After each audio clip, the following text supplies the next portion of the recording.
Hi again, YouTube. Welcome to She Speaks Bravo. I'm Emily. This is Hi, Pia. hi, it's me. Hi. Hi, it's me. E. Um, Welcome back to our third episode of Keeper of the Ashes, the Oklahoma Girl Scout murders, where Kristin Chenoweth has decided to make it all about her. It's really weird. I don't understand it. Like, listen, episode one, I thought she'd kind of fizzle out, or she'd, by episode two, be a part of interviewing people. Nope. Episode two, she makes it worse. Yeah, with each episode, it gets. Episode three. Oh my God. I just could. Wait, so like it starts out with her voiceover, and it's like she's adding insult to injury. She goes, "In my mind, I'd been to Camp Scott, but I'd never been there." I didn't even catch that. I didn't realize she had. I thought this bitch. So I'm like, what? I wouldn't brag about that because we're already wondering what the hell you're doing talking about this. And then we get a singing scene, a cringy moment where she's singing a song. We'll get even more of it later, but like we get a singing scene. And then at one point in her voiceover, she says, "This is a story I wish I didn't have to tell." You don't have to. It's thank you, Emily. That is literally what I thought when she said that. She's like, I wish I didn't have. No one asked you. I don't think anyone fucking asked you to tell this story. Like, I'm happy to learn about this story, but like, I didn't need it through your lens because your lens is very she's annoying. she's acting like she's the only one who could possibly tell it. It's her burden to carry. She really is, isn't she? She really is acting as if she's like, if I don't do it, no one will. Like, that's not true. I'm guaranteed like any platform would be loving to do this story. Like Morbid. I haven't listened to it. I haven't had time to listen to it, but Morbid has a 2-part podcast where they talk about, they do all. Morbid is a great podcast, but they talk about this. They did it a while ago. So other people have told this story, Kristin Chenoweth. I also wanted to drag Kristin Chenoweth for very recently, like a couple days ago, making a mass shooting at an Oklahoma hospital about her. Okay, so there was a shoot. It was a tragic shooting. This doctor had performed a surgery on someone, and the patient had pain afterwards and was blaming it on the doctor and purchased a gun and went to this clinic and shot people. Okay, it was horrible. Kristin Chenoweth posts, she goes on Twitter and writes, "Pray for me." Why? Why are we pray for the families? That's it. That you just need to pray for the families because she's from Oklahoma. You don't even live there currently. Yeah, it was really odd. It's like I feel like she has that disorder where it's like Munchausen by proxy or something like that, where she really gets off on like inserting herself in tragedies that very, very, very loosely she connects to, like Oklahoma. Like anything that happens in Oklahoma now is like her territory, her jurisdiction. Like she has like the first dibs on any tragedy that happens in Oklahoma, and it directly affects her. And it's like to my knowledge, she knows not one victim or anyone. She doesn't. I like reread the article over and over to see if they were like, and Kristin's best friend was. Yeah. No. Yeah. Cause like, I know people can be like, well, Oklahoma's a small town, so she probably knows somebody. Like, no, I don't think so. And even if you do, let's go with that. She knows someone, she knows the victims or someone related to the victims or whatever. Why? I still don't think that you would post a tweet saying, pray for me. You would say, pray for the victims, pray for their families. Like, I didn't even see, there wasn't even like, and like a dot, ellipses, and then pray for the victims and families. It was just left it at pray for me. What? It doesn't. She really, I'm learning a lot I have never had a single thought about Kristin Chenoweth until we started Keeper of the Ashes. And besides maybe like I know that she's an incredible Broadway performer. That's all I ever think I ever thought about Kristin Chenoweth. And now I'm thinking the worst things about her in the course of a week, like no one's business. I almost was gonna write off this Keeper of the Ashes as her just like missing the mark and not realizing in real time how she would be coming off. But the Oklahoma tweet just that took solidified. It over the edge. That took it over the edge. I just now know that's who you are. Yep. You are an attention seeker, and it doesn't matter at whose cost. Like you're going to make every situation about you. If it happens in Oklahoma, it only happened to Kristin Chenoweth. Yeah, it just was super strange. And like, again, she just gives me these icky vibes. Icky. And speaking of icky, the pacing of this. So I really blame the director for just inserting so much Kristin Chenoweth in it. And B, we've just come off this really sexy cliffhanger where they're about to burst into the cabin. But instead of starting there and picking up from there after they do, he likes to do like the recap, in the beginning. Instead of starting there, we get Kristin reminiscing about growing up in the area and meeting up with Sheriff Reed. And he shows her the tree and the crime scene. And this bitch starts crying because he's like, the tree died. And she goes, yeah, I see it. I see. And we get a slow-mo shot of her kneeling down next to the dead tree. I could not even believe it.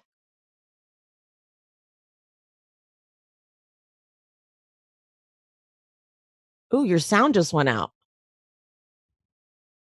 I accidentally turned it off. That part of the microphone. No, like honestly, it was so hard because the thing is, what the sheriff is showing her is super sad. Like that is where poor Denise was like tied up and assaulted and left for dead. And it is sad. And yes, is it normal for someone to have a visceral reaction to that? Yes, but I don't even feel any emotion from her. Like she's like she's just like conjuring up all these like fake emotions to me. They're like empty emotions. She's like it's just all just very performative for me. And she's doing it so much that I can't even like get there myself as a viewer because she's just taken up all the emotion in the room. Yep. And it's not even, I don't feel like it's genuine though. I wish not. It feels like, I don't think I felt one iota of like actual empathy or any real anything from her in this entire documentary. It all seems fake. It all seems very stage-like. It feels like it's more about her having the feeling. Like, look at me being sad. I'm so sad about this. Isn't it sad for me to feel this sad? Right. Thank you. That is exactly what I'm getting from her, because it's like, it's almost like, am I supposed to go through this television screen and console Kristin Chenoweth, Tony Award winning Kristin Chenoweth? Look how sad she is about the tree and the murder. And this sheriff didn't know what to do. I also would like to point out, I am taking tallies of every like correct prediction that we have. Yep. And the only thing that we were off on was, I thought that the going to the camp would be in the last part, and it was in the third part. Mm-hmm. But pretty spot on. We knew she was going to go to that fucking camp, and you called it was going to be with the sheriff. But you know what? It makes more sense that she's with the current sheriff than like the actual one from the original investigation, like handlebar guy.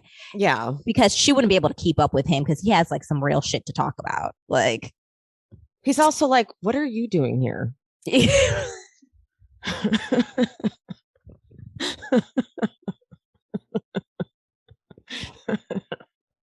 He's like, you weren't there though, so my god, he's too real and like, I know that's old school. The producers knew what they were doing. They were like, you cannot have Kristin with the OG detective, it won't work. He'll see right through everything. And he'll be so confused. Like we're pulling these guys out of retirement. They can't handle this shit. Yeah, no, there's no way that he would have even tolerated any of that bullshit. Like her touching the tree. I bet he would like smack her hand. Like, why are you touching this tree? What gives you the right? I wish they would have done this though. I know. Now I wish they would have. I feel like, yeah, I have another thing that wait, we're going to get there. Okay. Okay, so finally we're where we care about. They talk about the cabin. It was owned by Sam Pigeon, the medicine man. They waited till he was gone, and now we're finally where we left off. They get him. He was trying to run out the back door, and the guy goes, "You don't want to die today." That was so dramatic. You don't want to die today. Like, They pick him up in this little tank top that's white and blue stripes and shorts. Yeah. I'm like, it just looked so weird. Yeah, like he's been having that's just like a vacation home. Like he was like, although the interior shots of that cabin were haunting. Yeah. Like the conditions people are willing to live in. I mean, I get uncomfortable when my room is a little messy. Like he had like a mattress askew in the middle. I'm like, you could have straightened it up a little. It's in good feng shui. You didn't need it to look that shitty, you know? The dusty reporters are back, and they say that this whole case and trial was like OJ before there was OJ. I say that? You did. I freaking said that. I literally said because I mean it's such an easy comparison. It's like football star.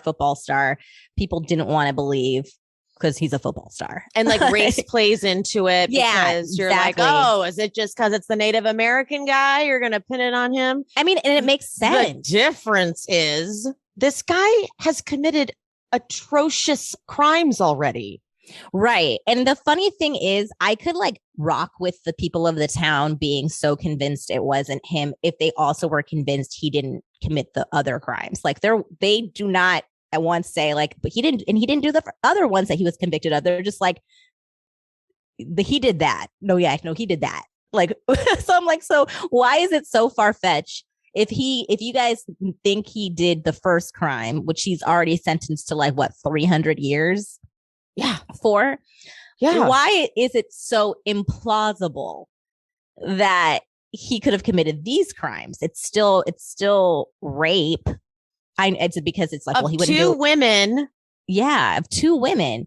And it's like, I mean, repeatedly sodomy, it turns out. And it makes sense that, like, to me, that he would be responsible for the crime because the person that he picked to assault is not that she looks like an adult, but it would be closest probably to like an adult because she was like a little bit like rounder. And also, like, it'd be probably easier for him to control children. Like, that's probably where he made his mistake. He targeted two grown women, and he's probably like, it'd be easier to control children. You know, it's just so it's heart-wrenching because the parents are made to feel like they're the bad guys, and all they wanted was justice, which is, obvious. Yeah. And the thing about that always is just insane to me when you're watching true crime stuff is it takes so long to get to trial. So it was a full year until they get to trial. It's like when you are waiting for justice, it's just agony. Yeah. Like you want that to happen next week, a year. Yeah. I mean, that makes sense why there's a lot of prosecutors are so willing to cut people deals because it just saves the victim's family all of that waiting and all of the going through the trial. So like, I know sometimes people get on prosecutors for like cutting deals, but that's one of the reasons why they do that. Make it quick. So this is happening in like a small town. So the locals all know Gene and like they interview some local. And he's like, I know Gene, like I know me and I couldn't do it. So he can't do it. I'm like, okay, so could you rape two women, like hold them up at gunpoint, take them into the woods, tie them to trees, sodomize them, leave them for dead? Could you do that? I just don't understand people's like reasoning, because it's like you guys are there, like you guys believe he did the first crime. Like no one's saying he didn't. So that's what it's just like. I would so much go on there, like be open to them in their like discrimination case. Basically. Yeah, if he didn't have this other prior like rape charges that he was convicted for. I almost feel, and it was like eyewitnesses, like the women were able to like, because they weren't dead. So like, there's no, like it happened. So like to the parents, and they're all looked at as like the outsiders because they're from Tulsa. They're from the big town, the big city or town or whatever. And okay, so the defense attorneys are Garvin Isaacs and Gary Pitchlynn, and they're working pro bono. And Gary Pitchlynn in particular is Native American, and he'd been working specifically like to defend Native Americans. And okay, so here's my sidebar. Okay. Sidebar here. Siding. Was a rape kit done on his last victims? Who are those victims? It seems like everyone is just like ignoring what happened to them. And like, that was heinous. Are they not coming forward saying, hi, hello, he nearly killed us. Like, can we stop acting like he's some local hero? Yeah, I don't know. Do they even have rape kits back then? I don't know. Probably not. Yeah, I think that's like a newer thing. Yeah. But it just shows like the time that rape was like not a big deal. Like, I know. Rape that can we talk? Yeah, like let's go further into your sidebar. Can we talk about how rape really in this country was not that big of a deal? And I think that is one of the reasons why the locals weren't so mad about it, because especially since the two women were of adult age, I believe. I almost feel like it's like, well, we don't know what happened there. Like were they asking for it? Yeah, it's like some of that. I feel what were they wearing? Why were they at a bar late at night? Like, why wouldn't they? Why wouldn't they want to have sex with him? He's an acclaimed like hometown hero. Like they're just regretting, they're whores. They just regretted it like that so much. So many people like victim blame. Ugh, it's so sad. Yep. So that is literally like dismissed even by these defense attorneys. Like these defense attorneys are like, this good guy, you know, I'm like, he's escaped prison twice. Yeah. Like Jesus. Like on paper, I see where you're going with this, but his like prior bad acts really make it difficult for me to believe that this is like, he's like a good person. Like, yeah, I don't know. It just shows where we were with treatment of women. Like, and those were just, you know. And the thing is, like, I think that for me, if like I said before, where I had my theories that, you know, this sheriff has a hard on for him. It's not that I don't think that he did those other acts. I was more so thinking like, because he did those other acts and he's embarrassed the sheriff so many times with escaping, they just want to pin it on him because it would be an easy thing to pin on someone who's already been convicted of rape. That's where my head's at. Like, can we like, but for people to be like, no, he's a good guy is like, okay, now that's a real reach. Yeah, that's a real reach. So at the preliminary hearing, we get 100 witnesses to testify because the state is like, we're going to get this motherfucker. So they finally go to trial, and it's now 2 years after the girls have been murdered. Jeez. I mean, the families, they're just like, come on. That sucks. And you know, they're hearing it every day from people, their opinions. And then here we go. The parents cannot catch a break. The district attorney, Sid Wise, is an absolute disaster. Okay. He was a banker lawyer. Turns out he was sharing OSBI reports with a journalist because he had a book deal. When they question him about it, he lies under oath. Oh my God. This guy, the balls. And he looks like such a weenie. Every picture they have of him, he just looks like he doesn't know what he's doing. They have a picture of him at the crime scene, and he looks like he's clueless. He looks like they're annoyed by him. They're just like, who? I'm sure they are. They're like, why are you here? It's like, you never come here. You never come here. This is very weird. You never come here. Like, stop.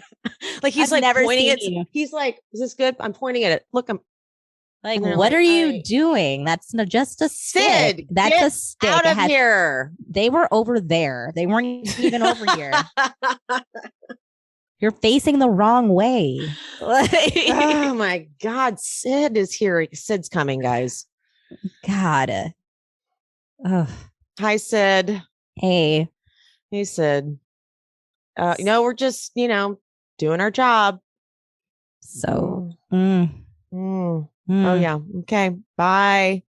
Like, that's what Sid did. Did nothing. He's like walking over like the evidence.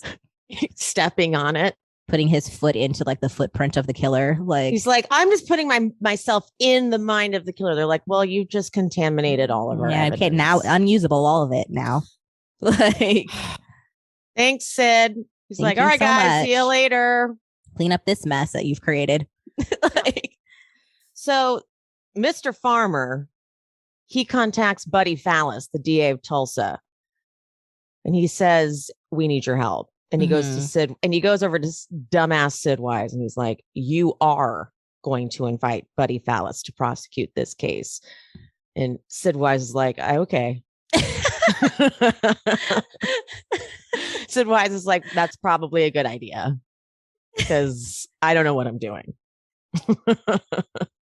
Sid Wise was probably so relieved. He's like, yes, I'm doing that because you don't really know how to do this. he's like that person who like lied on his resume to get the job. Like he just like put all of these like things that he accomplished and like I know Excel really well. And then he gets the job and he's like, don't know Excel. Fun fact, don't know Excel, don't know how to do any of this investigating stuff. Couldn't lift a print if he held a gun to my head. And the biggest crime happens on his watch. And he's like, ooh, not qualified for this. Not qualified. Does anyone he's like, but I definitely need a book deal out of this. Yeah. He's like, I can do first the book thing part. I'm gonna do. Yeah, he's like, I'm a delegator. Like he just delegates. He just tells other people to get it done. He's like that awful manager you have. Yes, that got promoted, and you're like, Sid got the DA job. Yeah, great. It's like, you must know someone. Like, yeah, it's like, no, Sid was just the only one who applied. It's like, fuck. Like, damn it. All right. So the courtroom is full of pro Hart people. God. It's just like a knife through the heart. The parents are like, what?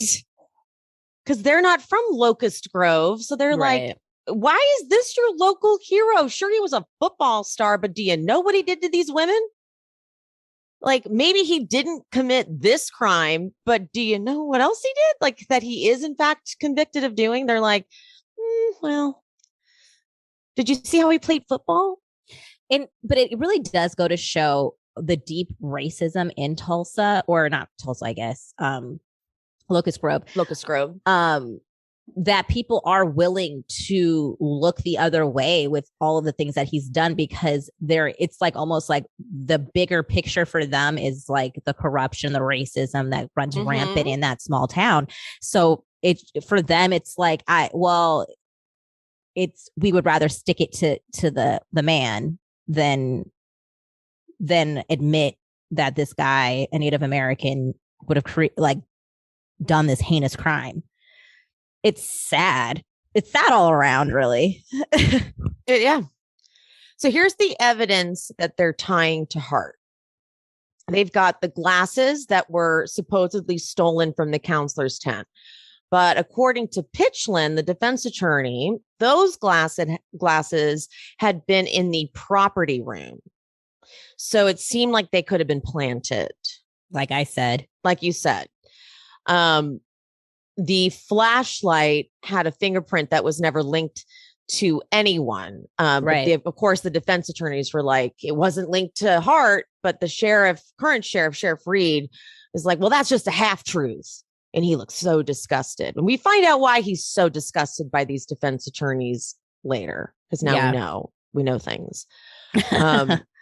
The photos are what really connects Hart. But it turns out he assisted the prison photographer. And a jailer said that those pics had been in Pete Weaver's desk, who's the sheriff at the time, right? The one who has a hard on for Hart because he's escaped from his prison now twice. Yeah. And supposedly when Hart escaped, or when this happened or something, he slammed those pictures down on his desk and he said, I'll get that son of a bitch if it's the last thing I'll do. Which, look, I can see it happening, but that is a very silly quote. It is a silly quote. I feel like that was embellished for dramatic effect. Yeah. But I'm just saying, I should have been a detective. You said all of that. You should have been a detective, because we are murder she wroting this fucking shit right now. Yeah. Okay. Angela Lansbury, who? Because I fucking said that. I was, because like he has access to that shit. I knew he did, because I remember like they did say that that's what's his like little side job that he got to do in prison. But I mean, I still think he did it. But but see, this is the thing. Reasonable doubt. That's all you need. That's right. Reasonable doubt. That's exactly what Pitchland says. The defense does not have to prove his innocence. The state has to prove his guilt. I always think that. I always think that anytime there is a crime, it is the burden of proof is on the prosecution always. They have to make the case. All you got to do is poke holes as a defense attorney in whatever the prosecution is bringing to the table. So, yeah, I mean, I think anybody could have gotten like been a defense attorney in this case. Like, within super because simple. this is before DNA. Yeah. And, oh my God, before DNA, it must have been so hard to be the state. Oh, absolutely. Like, can you imagine? Everything is circumstantial, basically. All of the fucking people like just shaking in their fucking boots. Oh, I'm so scared. I scared myself. Because we're doing true crime. It's not like when we do Bravo. I know. I fucking scared myself. It's like, oh my God. It's Gene Hart. I know. I was like, oh my God. He's coming. I really was scared, guys. Like, no. Okay. I'm shaking off. I was like, I really freaked myself out there. I did. I was like, I'm like still shaking. Because I also, what you guys don't realize, I also saw something. I'm like facing a huge sliding door. So I saw a reflection of something in the sliding door. I was like, oh no. It's like not on my watch. Dying. And we'd have it all recorded. Oh my God. Oh my God. That was amazing. What the fuck was I even saying? Oh God. I'm like, I don't know. Whoa. That was incredible though. That was amazing. I'm embarrassed. I'll move us along. I'll move us along while you catch your breath. Okay, I'm back. Oh my God. I'm like, my ears hurt because I'm just so tense. Okay. Your like jaws like clench. It is. How'd you know? Okay. Garvin Isaacs, the other defense attorney, brings up a possible other suspect, William Stevens, who supposedly had like blood on his shoe. And basically, the way he presents William Stevens is he like was the murderer. He's like, he had blood on his shoe and like a knife in his hand, essentially. Like the way he describes it, I was like, well, that's him. Like, I don't know. And so the real kicker is that they set up a press conference with Gene, but the defense attorneys are so good that they're like, he will only answer certain questions. They can't be related to the case. And Sherry Farmer, the mother of Lori Lee, reads the transcript, and the questions are like, just, what do you think about Watergate? How do you feel you may have been treated in the jail if you had spent this time? And Hart gets to say, my mom always taught me never say anything about your host. And they laugh. Like, this man was already in jail for rape, attempted murder, and burglary, and he escaped twice. That is impressive, though, that the escaping part. And Pitchlynn is like, we wanted to really humanize Hart. Okay, but asshole, this guy is a fucking monster. Yeah. Like, I don't care if he did this to the kids. To take two women at gunpoint into the woods and do what he did, he's a monster. Yeah, like that's the kicker for me that I just can't wrap my head around, is that this other, if you want to like separate cases, putting the little girls on the side for a moment, he definitely did the other thing. Yeah.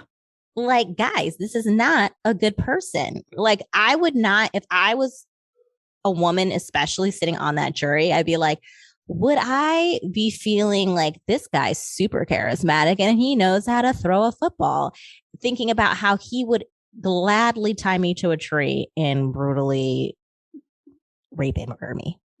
Like, it's not so charismatic anymore, is it? No, like, no, thank you. Don't really care that you can run very fast down a football field. Don't care. People are like, he just doesn't look like he could murder anyone. What? He almost did. Yes. Like, he left them there twice. One, two. What? Like, is it a lack of education? I'm so confused. And it's not even like, oh, like he, like, all rape is bad. And I'm not trying to like say one type of rape is better than the other, because rape is rape and it's terrible. But it's not even like, oh, these two, like they were at a party and like lines are blurred and he didn't realize that she wasn't into. It wasn't like he marched two women at gunpoint into the woods, tied them up. So guys, think about this. He had so much time to think about what he was doing and still did it. You know what I mean? This wasn't a split decision, like a wrong choice, not reading the room correctly. He forcibly took two women into the woods, tied them up. You know how much time that takes? Yeah. And then did what he did and left and thought he killed them and left them for dead. Oh my God. I just like... That's not a good person, guys. And I don't, and if you think that that's a good person, I'm scared for you. And Pitchlynn had the audacity to say we had to humanize him. Humanize? You're a fucking monster. You're disgusting. You're vile. Good God. All right. So now we get the dusty reporters and Sheriff Reed. They're gathering together to look at evidence. And we love that. Like, it just feels like we're finally doing something. Yeah. And they talk about Bill Stevens, who's the other suspect they bring up, because their job as the defense is to create doubt. And it turns out that the person who talked about Bill Stevens and said he had blood and whatever, Joyce Payne, testified that she saw him, but later admits that they made it up so that he would get transferred and pardoned in exchange for testimony. But the jury didn't get to hear that. Nope. I hate that the jury doesn't get to hear everything. Like, because it would change people's opinions or like how they vote. Exactly. I can't. So the jury, they reached their verdict in 5 whole hours. Not guilty, not guilty, not guilty. Right. As you can tell, we've had to adjust. Change locations. We are almost done with this episode, though. So they've just come down with the verdict. Not guilty, not guilty, not guilty. The parents are devastated.